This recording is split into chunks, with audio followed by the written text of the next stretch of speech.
কোনো না কোনো অসুস্থতায় ভুগছেন ভারতের 83% আইটি কর্মী।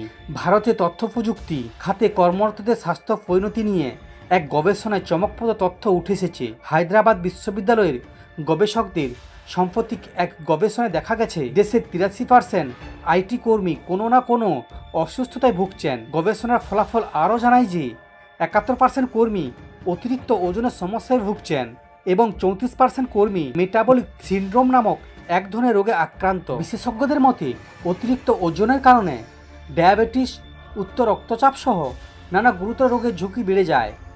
আইটি কর্মীদের মধ্যে শারীরিক অসুস্থতার মূল কারণ হিসেবে গবেষকরা দীর্ঘ সময় বসে কাজ করা, অতিরিক্ত মানসিক চাপ, অনিয়মিত ঘুম এবং ফিট ভিত্তিক কাজের কথা উল্লেখ করেছেন। এছাড়া অতিরিক্ত ক্যালোরিযুক্ত খাবার খাওয়া, চিনি মিশ্রিত পানীয় এবং শারীরিক নিষ্ক্রিয়তা স্বাস্থ্যের জন্য ক্ষতিকর। তদুপরি ধূমপান এবং মদ্যপান স্বাস্থ্য ঝুঁকি আরও বাড়িয়ে দেয়।